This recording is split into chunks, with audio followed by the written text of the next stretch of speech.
Welcome back to the Arbitrage YouTube channel. In today's class, we'll learn how to make this beautiful spiral cascading cone effect on a skirt or a dress.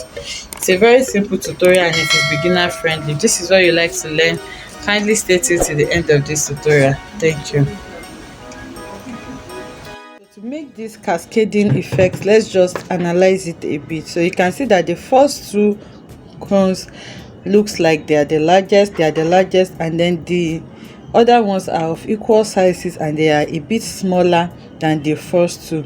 So now to create these first two, and then you notice that for it to have this cascading effect, to make it look like it just rolls over and then it's following each other like that, it's one leg of this cone has to be shorter than the other. As you can see the first one has its legs around here and the second one just comes down to make it have that cascading effect that we are seeing, as if it's rolling like that.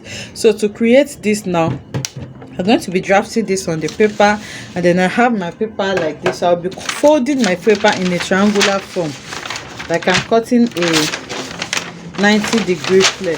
Okay, so I'm going to fold it in a triangular form like this, and then I'll bend it. Okay, so the first measurement I'll be taking is going to be for the long one, which is what we have. So this longest one, I want it to be around 10 to 12 inches long. So depending on what you want, I'm going to measure 10. Okay, let me just measure 11 inches. So from this upper part here, I'm going to be measuring 11 inches, and then I'll just measure it round like that. So 11 inches all the way, and then I'm going to connect it together and then I'll cut it out. So I have 11 inches measured, then I'm going to connect this 11 inches, and then using my scissors I'm going to cut out this 11 inches. So this is what I have now, and once I open it out, it will look like this. So like I said, one side is longer than the other. So to create the second side now, I'm going to be subtracting 3 inches from one leg. Okay, so here now I'll be going up here by 3 inches. You can do 2, you can do 4, but 3 inches is fine for me. So from the hem line now, I'm going to be going upwards by 3 inches, and then okay, so now from there I'll get a curved ruler, and then I'll connect it to the hem of the other one like this. Okay, so I just get a smooth curve if you don't have it, or you can just use your free hand if you can. I'm just going to trace it from this hem line here, and then I'll connect it like this. So I have this now. So after having this, I'm going to trim this out. So I'll cut 2 of this for the first and second cones, and then the subsequent one is going to be smaller than this. So I'm going to be cutting 2 for this. That's for the first and second cone, and then once you roll it, you can see that this is shorter than this. So I'll set this aside now and then cut the second one. Okay, so for the second one, you can do it equally, or you just make it have a cascading effect also.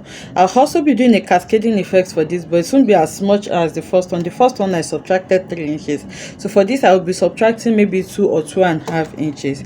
So to do this now, the same way I folded my paper for the first one, I'm going to fold my paper again in a triangular form, and then the length that I used for the first was 9 inches. So for this, let me see what I have on this paper. Okay, so for this I'll be using 9 inches as against the 11 inches I used earlier. So the 9 inches, I'm just going to mark 9 inches round, and then I'll make it into a circular form like this, and then I'll take my scissors and then I'll cut this out. So after cutting this out now, I'll open it, and then on one side I'll go upwards by 2.5 inches or 2 inches like I said. So I'll mark that, and then I'll connect it to the hem. So just like I did for the long one, I'm going to do this also, and then connect from the hem line here all the way to the point that I have there, and then I will trim it out. Okay, so this now depends on, I'm doing this on a short skirt, so I'll just be cutting 2 for this, but it depends on how long you want it to be. So if you are doing for a long skirt like we have here, we have around 1 2 3 4 5 6 for this, so you can cut 6 or as many as you want, but I'm cutting 2 for this. So these 2 patterns now, I'll take it to my fabric and then I'll cut it out on my fabric. Okay, so I just placed this on the pattern, as you can see, and then I cut exactly this out. See what we have. So I cut 2 of the big one. I'm using this yellow doll face, and then I cut 2 for the small one also. And then I'm using this ankara fabric as the lining for it. I just want it to be showing underneath it because I'm placing it on this skirt. Okay, so this skirt is exactly, so I'm placing this flounce on this skirt. So that's why I'm using that exact ankara fabric for it. So now to turn it, I'll take this to my sewing machine now, and then I'm going to be placing the lining and the main fabric right side facing right side. And by the way, I ironed a hard collar stay on this. Remember, we want the cone to be standing well. Okay, so a gum stay may not do this, so you can either use a peplum stay or a hard stiff collar stay like what I have here. So I've ironed it on it and it has stayed glued to it now. So I'm just going to place this right side facing the right side, and then I'll go over to the sewing machine. Sorry, I'm just trying to get the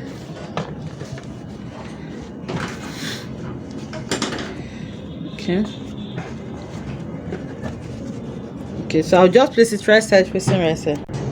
Okay, so I have it like this, right side facing right side, and then I'll go ahead now and then sew it on the hem line on that cone area. Then when I turn it out, and then I can use a serger to serge this edge so that it can be easily turned out for me. Okay, so I'll just sew it here, and then because if I decide to sew it here and then turn it from a small opening here, because of the hard collar stay, it may be a bit difficult to turn. So I'll take it to the sewing machine, I'll sew it and then turn it and give it a good press, then we'll bring it back to form the cascade. Okay, so I've gone ahead to sew it. You can see I just placed them on each other and sew, and then I've turned it out neatly and then I ironed it. So now you can decide to serge this side so that it will be neat, but pending that, I'm just going to hold them with stitches so that by the time I'm folding, they are not going to be opening up like this. So I'll just take it to the machine, then I'll hold it with stitch, then come back to show us how we are going to start placing it. I've gone ahead to hold it together with stitches. Now you can see it. So now to start sewing it, I'll pick the first big ones. That's the first 2.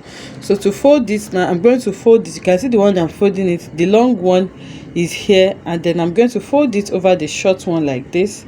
So this is the first one.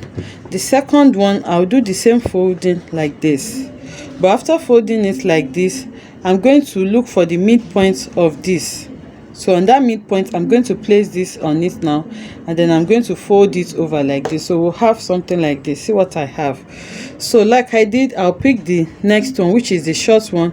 The long one also is going to be folded on the short one, and then I'll look for the midpoint of this one also, and then I'll just place it on it like this. So you can see what I have here. And then the last one, like I said, I'm doing 4. I'll just place it on, fold the long on the short, and then place it in the middle now, and then hold everything together like this. Okay, I hope you can see this clearly. And then I'm going to go over and stitch everything together on the machine before I fix it on the fabric. I hope you understand this. Let me adjust this camera well. Okay, so I'm starting with the big one. I'll fold the long part over the short part like this. Then I'll pick the second one also. I'll fold the long part over the short one, and then I'll look for the midpoint of this, place this now, and then I'll fold this over. So I'm going to be sewing it straight like this. So I have to, so the third one, I'll fold the short over the long, I'll fold the long over the short, and then place this on in between this also again. And then for the last one also, I'll do the same thing and then place it in between it like this.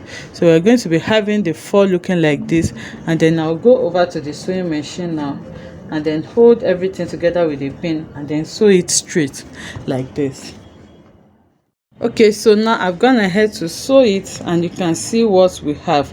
I just placed it just the way I explained, and then I sewed them together like this, so I have one piece.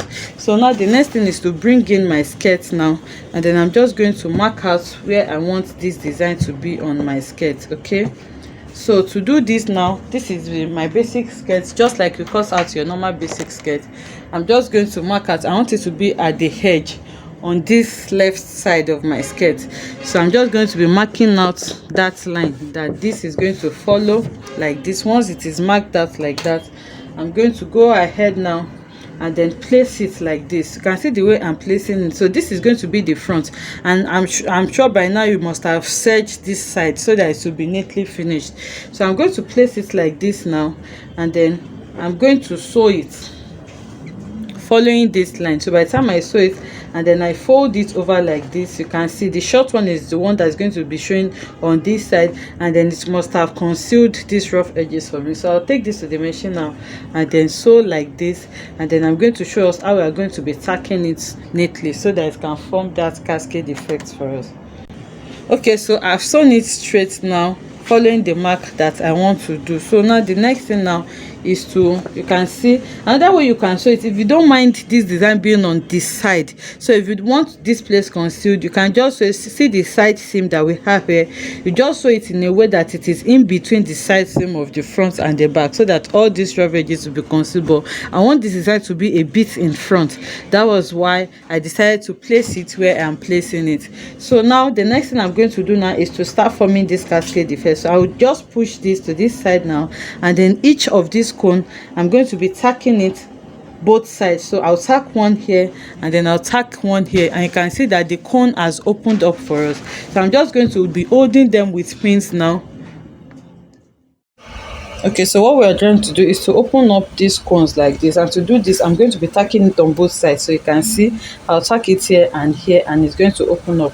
So like I said, I'm just going to be holding it with pins here now before I go ahead to tack it with my needle and thread, because your machine may not be able to do that. So I've tacked the first one like this. So the way I'm tacking it is just how I'm going to be doing it. So on the wrong side, I'm just going to take my needle and then pick it from underneath like this. Okay, so if your hand doesn't take everything at once, so you just turn it to the wrong side and then you pick it with your needle like this. So I don't have a thread pass to this, but I'm just going to show us what I'm going to be doing. So you put it from underneath and then you bring it out like this, and then using your needle and thread, your thread must have been there, you do it and do it a couple of times so that it can hold it together. So I've held the first one now. I'll go over here now and then pin the second one. So this first one is opened. Let me just arrange it well so that we can see. So this is what I have now. The second one also, I'm going to be pinning it on both sides. So I'll have something like this. I'll do the same for this also. So this is what you can see what this is looking like now. So to now be looking spiral, like it's a continuous spiral. So you can see that it's looking like each one of them follows the next one. So I'll tag this now, then I'll take it to the mannequin. So you just tack on both sides for it to open up. You don't want your cone standing like this, so for it to open up, you just tack it on both sides like this, then it keeps rolling and giving you that spiral effect. So you can see how it's just looking like it's turning like that. So by the time I finish it, I'll take it to the mannequin so that I'll see what we have. Okay, so this has been tagged now, and you can see the cascading effect that we have there. So I hope you enjoyed making this tutorial with me. If you enjoyed this, let us know in the comment section. Like, comment and subscribe to our channel, and I'll see you in the next one. So you can do as many cones as you want. Like I said, I just stopped mine on 4 cones. You can do more or less depending the style you're going for. I'll see you in the next one. Bye.